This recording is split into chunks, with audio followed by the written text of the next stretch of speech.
dito. Nako, kabahan kayo. Mga DDS na atat na mawala si Marcos at papalit sa posisyon si Sara, huwag kayo mag-expect.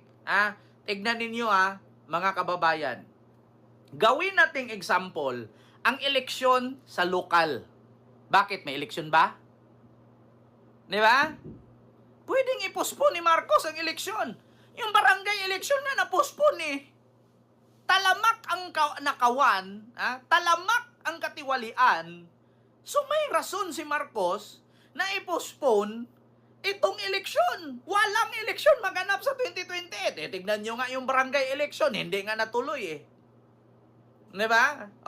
Hanggat hindi matatapos ito, walang mananagot, walang makukulong. May possibility at gawing rason ni Marcos, wala mo ng eleksyon. Bakit? Kasi pag nag-eleksyon sa 2028, magiging kwento ito eh. Thank you na lang ito, mga kababayan. Ito mismo, mga kababayan, dito ipatunay ko sa inyo na si Digong duwag. Tignan nyo Pakinggan ninyo ito, mga putang inang DDS. Yung sabihin ni Digong.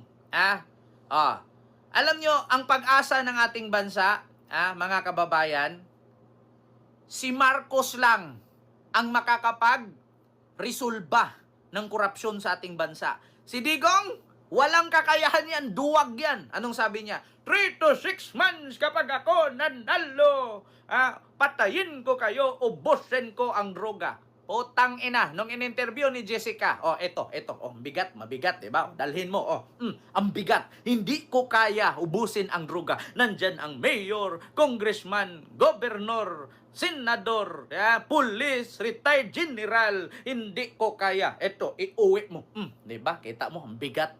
Sabi niya, hindi niya kayang sugpuin ang droga. Ngayon naman, mga kababayan, Mami Tess, maraming salamat po sa yung super sticker. Thank you so much po.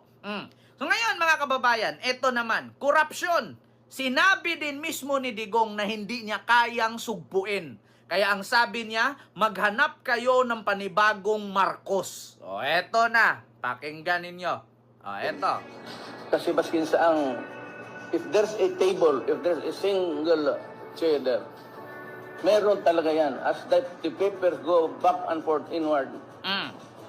That is why nawalaan ako ng tiwala sa bureaucracy. Diba? Kaya sabi ko nawalaan ako ng gana.